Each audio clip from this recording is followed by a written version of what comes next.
Hey guys, welcome back to the Readers. I hope you are having an amazing day. Let's get right into the stories. The first one is Pro-Revenge Story. Last year, on my previous Reddit account, I mentioned my interracial marriage in a relationship advice thread. Within minutes, I received a private message from a user who called me a race traitor. "You're betraying your heritage by being with someone outside your race," the message read. "What century are you living in?" I replied, but received no response. Looking at their profile, I noticed the account was active for 8 years. People tend to reuse usernames, so I started searching variations like username at Gmail, username at Yahoo. Eventually, I found a match on Outlook. Someone selling Super Bowl tickets had posted their email address. This alone wasn't conclusive evidence, but in the ticket listing, they mentioned living in Seattle and being a devoted Seahawks fan. Checking the Reddit user's history, they frequently posted in RR Seattle and discussed attending Seahawks games. Another post mentioned growing up in Vancouver. Through the ticket listing email, I discovered their real name. Their company website had an executive bio since they were a VP of operations. The bio mentioned their Vancouver background, passion for the Seahawks, and love for Seattle.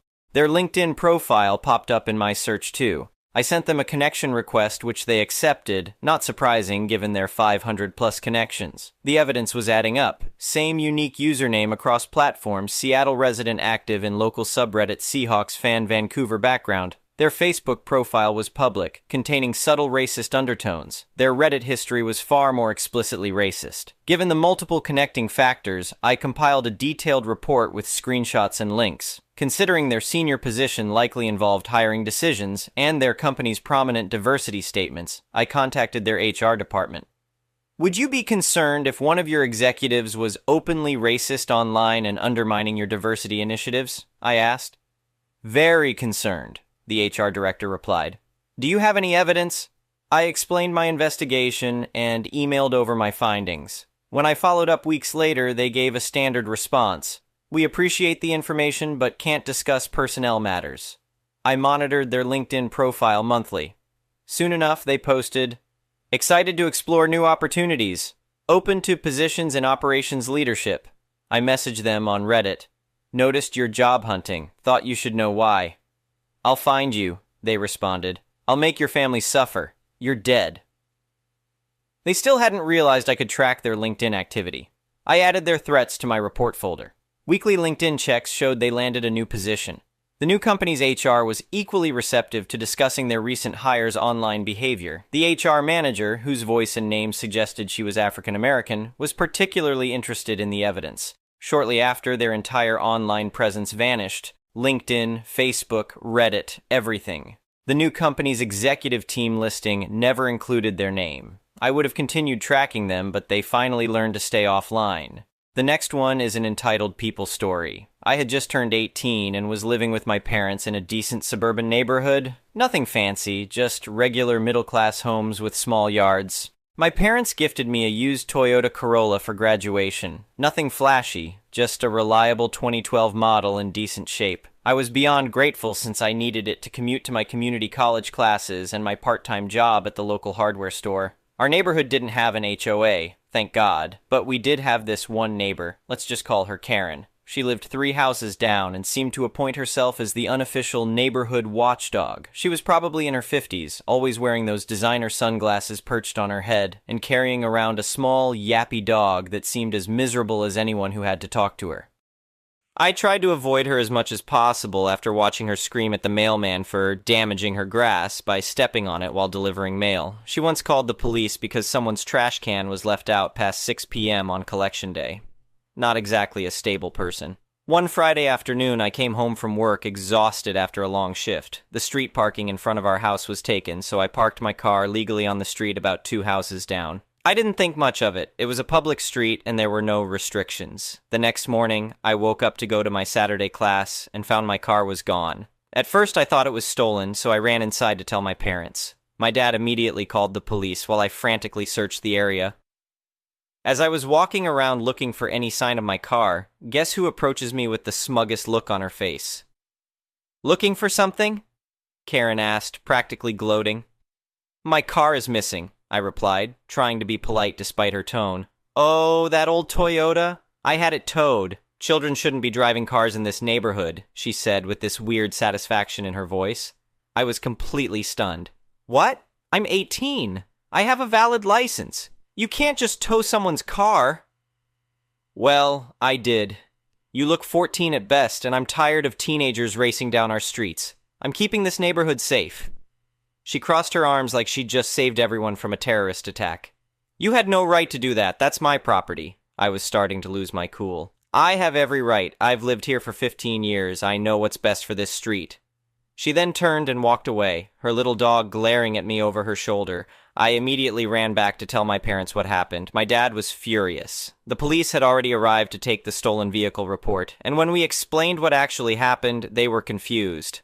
A private citizen can't authorize a tow from a public street unless they own the property or the vehicle is blocking their driveway, the officer explained. Do you know which towing company she used? We didn't, but the officer made some calls and found my car at Quick Tow, a company about 20 minutes away. Apparently, Karen had called them claiming my car was blocking her driveway, a complete lie since I was parked 2 houses away from her. The officer was great and offered to follow us to the tow yard to sort things out. When we arrived, the tow company initially wanted to charge me $275 for the tow and overnight storage. I showed them my license proving I was 18, not some child joyriding, and explained the situation. The tow yard manager checked their records and realized something wasn't right. The woman who called this in said she was the property owner where the vehicle was parked and that it was blocking access to her home. We have a record of the call and her signature on the authorization form. The police officer asked to see the paperwork, and sure enough, Karen had signed a form claiming she owned the property where my car was parked and that it was blocking her driveway. 2 complete lies. This is fraud, the officer stated. The vehicle was parked legally on a public street, not blocking any driveways, and this woman has no authority to have it towed. The tow company manager, now realizing they'd been duped into an illegal tow, waived all the fees and released my car immediately. He wasn't happy about being manipulated into potentially illegal activity, but this isn't where the story ends. The officer explained that what Karen did was actually criminal. She filed a false report and committed fraud by signing documents with false information. He asked if I wanted to press charges. Part of me wanted to just let it go and avoid more drama, but my dad reminded me that if we didn't stand up to her, she'd just keep doing this to others, so I said yes, I wanted to press charges. The officer took detailed statements from me, my parents, and the tow company. He even drove back to our neighborhood to take photos of where my car had been parked, confirming it wasn't blocking any driveways and was completely legal. 2 days later, Karen got a visit from the police. She was issued a summons to appear in court on charges of filing a false report and fraud. From what our other neighbors told us, she went ballistic when the officers showed up, screaming about delinquent teenagers and how she was just trying to keep the neighborhood safe. The court date came about a month later. I was nervous since I'd never been to court before, but my parents came with me for support. We had a brief meeting with the district attorney beforehand, who explained that cases like this rarely go to trial because the evidence was so clear-cut. Sure enough, when we got into the courtroom, Karen's attorney immediately approached the DA to discuss a plea deal. Karen ended up pleading guilty to a lesser charge of filing a false report. The judge wasn't lenient, though. She ordered Karen to pay a $1,000 fine, perform 40 hours of community service, and pay restitution to both me for my missed day of work and the inconvenience, and the towing company for their wasted time and resources. The judge also issued a stern warning to Karen.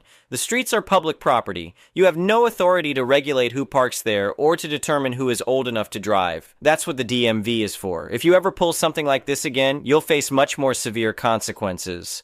Karen looked absolutely humiliated. Her face was red, and she couldn't even look at me as she left the courtroom. The best part came about a week after the court date. I was washing my car in our driveway when an official-looking envelope arrived for me. Inside was a cashier's check for $350 from Karen, along with a court-ordered written apology. The apology was clearly written by her lawyer. It was stiff and formal, but it was still satisfying to see. Word about what happened spread quickly through the neighborhood. Other neighbors started coming forward with their own Karen stories. How she called code enforcement on them for minor issues, reported kids for playing too loudly, and generally made everyone's lives miserable. But after seeing her face consequences for her actions, people stopped being intimidated by her. Karen has been noticeably quieter since then. She still lives in the neighborhood, but she keeps to herself now. I see her occasionally walking her dog, but she crosses the street to avoid me. Fine by me. Looking back, I'm glad I stood up to her. It would have been easier to just pay the tow fee and move on, but some people need to learn they can't bully others without consequences. I also learned an important lesson about standing up for myself and not letting others push me around just because I'm young. The police officer who helped us still waves when he drives through our neighborhood on patrol. He told my dad that stories like mine are why he became a cop, to help people who are being treated unfairly. As for my car, I now make sure to park it in our driveway whenever possible. Not because I'm worried about Karen anymore, but because after all that drama, I've become a bit protective of my little Toyota. It's been through enough. The next one is a malicious compliance story. Several years ago, a friend, Mark, started a home-based computer software business. He and his wife lived in their home for about 10 years and had a well-established home phone number. This was around the time that cell phones were just beginning to be popular, so 95% of people still used mainly landlines. Mark worked 2 p.m. to 10 p.m., the same shift as his wife, so his customers could be free to discuss their computer needs uninterrupted after their own businesses closed for the day. Most computer maintenance still had to be done in person instead of remotely, so customers could drop off devices after work and pick them up from Mark's back porch on their way to work the next day. All went swimmingly for a few months until a new doctor opened up a practice in town, complete with a telephone number differing from Mark's by 1 digit. Mark's number had a 3, where the medical office had an 8 in the last 4-number combination. Misdialing was frequent. At first, there were occasional calls to which Mark would patiently redirect the caller. As time wore on and the practice got more and more referrals from local hospitals to give Dr. Newentown an established client base, the calls began to come at all hours, 24 hours a day, weekends, nights, holidays, you name it. The office still got calls after hours to an answering service for patients to find out who was on call, and for the hospital staff to reach doctors after hours. Mark had to unplug the phone just to have a conversation over lunch with his wife, and in order to sleep. Also, not ideal when you have 3 daughters of dating age out after dark. Mark called the doctor's office and asked them to please change their phone number so he and his family could get some peace and quiet, and so he could build his own business to support them. Since he had his phone longer, he felt the doctor should be gracious and change his number to a different one to stop the confusion. He was told in about so many words by the doctor that it was too bad, but nothing was going to be done, as advertising, stationery, business cards, and signage were expensive to redo, not to mention convey the new information to all his patients, medical registries, the medical board and societies, and hospitals. Just do the best you can. I'm sure the calls will stop soon. Good luck to you. Okie dokie. I'll do my best to take care of things, Mark cheerfully replied. After that, Mark began to field all the calls that came in personally. You've had the sniffles all morning after working in the yard around pollen? You'd better come right in. You start coughing every time you smoke a cigarette? Come on in.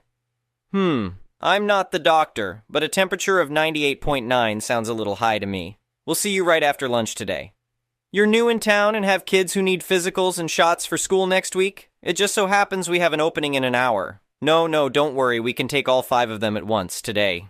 Whatever the problem was, he started making appointments for each and every person calling. All were delighted to have such personal attention and prompt appointments. Sure, we take all insurance plans. Come right in. He also made routine checkup type appointments for 4:30 p.m. one Friday afternoon for 6 different people. Bright and early the next Monday morning, Dr. Newentown called and begged him to stop. Mark said, "I will if you will."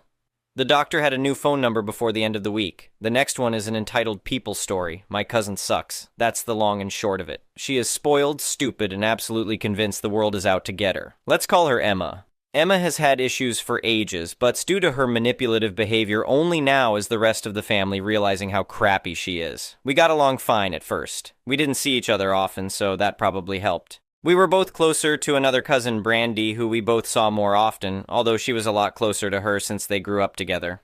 That's where the problem started. I have an older sister, Vivian, who was very close to Brandy. Emma didn't like that and told the adults that she was trying to isolate Brandy from the rest of the family. This worked because most of them are religious fruitcakes. We were pissed and stopped talking to her for a while, but she came up with a half-assed apology and we let it slide. Despite that nonsense, we grew closer and she started telling us insane stories of the crap she used to get up to at school. Slept with teachers to get good grades, kind of insane. She was in high school. She graduated at 16. We were like, "Are you okay?" Because that was really crazy, right? We thought she was being blackmailed or something, because that is an unfortunately common thing. But she was like, "Oh, it's cool. I even threatened to tell their wives if they didn't increase my grades like I wanted." Okay.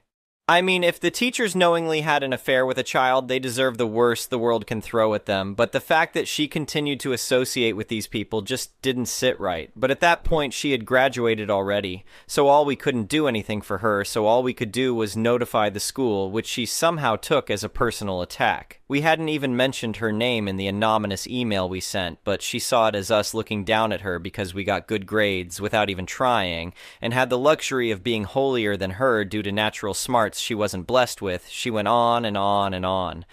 At some point I thought I would roll my eyes straight out of my head, which naturally made her madder. That passed relatively quietly.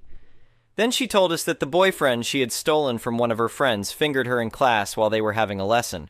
I stupidly asked why she thought that was a good idea. Nobody else said anything because they were all clearly smarter than me. She told me off because I didn't understand what it was like being in love, because I've never had a boyfriend and how you sometimes couldn't control yourself. Gross, but okay, I guess. What did I know, right? Anyway, all of this is relatively tame. She was annoying, but our drama was mostly sleeping contained and was never big things. We were clearly stupid. I mentioned Brandy before. Brandy had a butt-ugly a-hole of a boyfriend called Mitch. He was awful to her. He had an iPhone but refused to call her, constantly asked for her attention but ignored her when she didn't answer his texts fast enough. Either way, we were glad when it ended, and then she told us under the heaviest promise to secrecy I have ever been under that Emma had slept with him, and that it had been going on for weeks at that point.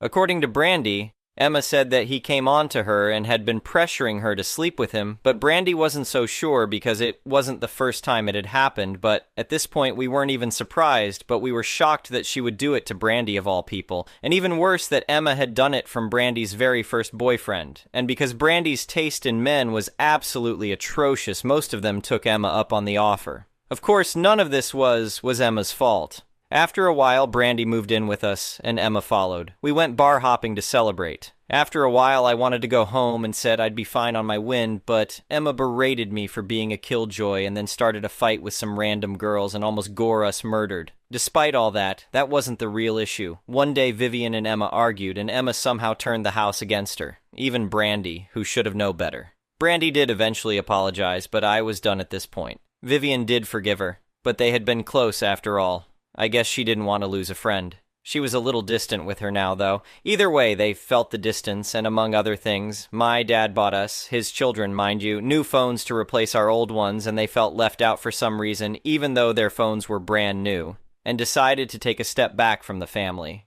If only. Meanwhile, all this is happening while she's having issues with another cousin, Megan. She accused Megan of leading Brandy astray because they did stuff without her. She starts a bunch of awful rumors, tells a lot of lies like Megan was stealing from work and had a lit of boyfriends, which made a lot of the family stop talking to Megan. Emma applied for college not long after, and my mum, her aunt, agreed to help pay for a couple of semesters as her parents couldn't quite afford it as it was a private college.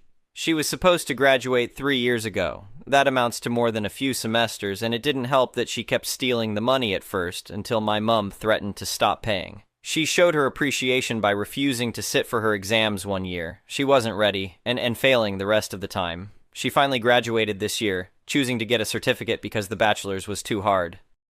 Somewhere during this, Brandy suddenly falls ill and passes away. During the funeral, she acted like she was the one who suffered the greatest loss, even though Brandy was her mother's only child, and she had already lost her husband. She kept going on and on how no one could understand what Utes like to lose a sister. Anyway, this is when the family started to look at her more closely. My mom was done with her, but her parents begged her to give her a job. She runs a small daycare, and Emma is good with kids, so why not? And anyway, her certificate was useless because she used AI for every single assignment and literally knows jack crap about her own course, so she was in dire need of a job. Turns out she's crap with everything else. She refuses to help clean unless my mom is there, is rude to the parents that don't bother to fawn after her, is rude to the other employees, and is mean to the kids she doesn't like. On top of that, she's joined up with another problem employee, started an affair with the married bus driver, and is telling them tall tales about our family. Because the people she picked as friends are as snaky as she is, the stories make their way back to us. She said the aunts were abusive and they withheld her rightful inheritance from Brandy from her. What the duck? Brandy didn't even have anything to inherit, and she already took majority of the clothes too. Then one of my mom's friends contacted her. Depsite repeated attempts to rebuff her. She had sent him nudes. And she wasn't smart enough to use the view once feature either. Then other men from church came out with their stories of being borderline harassed by her when they didn't give her attention, saying this like she's the perfect wife material. She's pretty, she's good in bed, she cooks, etc. These are married men, mind you, because she ran out of single ones. And knowing the kind of men that hang out at African churches, you just know some if them took her UO on it. The problem is, though, no one wants to marry her because she's an absolute harpy. When things don't go her way, you can just imagine how she gets. She gets abusive, throws around some really awful accusations, tears. She's never had a relationship that's lasted more than 2 months. Of course, none of this is her fault. They should be real mean and just give her what she wants. Her dream, naturally, is to be an Instagram trad wife and constantly preach to us on how our habits would never get us husbands. Either way, my parents called her parents and told them they are done. They are sending her home as soon as possible and don't want to see hide or hair of her until the day they die. I'm refraining from commenting, but only because there isn't a respectful way of saying I told you so. The rest of the family is dishing out long-expired apologies and attempting to get my parents to give her another chance. My parents told them they are free to hand out chances if they want, but they handed out enough, thanks.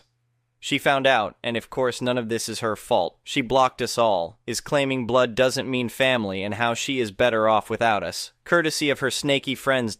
She didn't block my dad, though, and is asking for money from him because she thinks my parents don't talk to each other for some reason. She also seems to believe she'll still have a job when the holidays are over for some reason. She decides when the family ties are useful, I suppose. I know this is long, but I needed to rant. I hope you find it as frustrating as I do because I refuse to suffer alone. Anyway,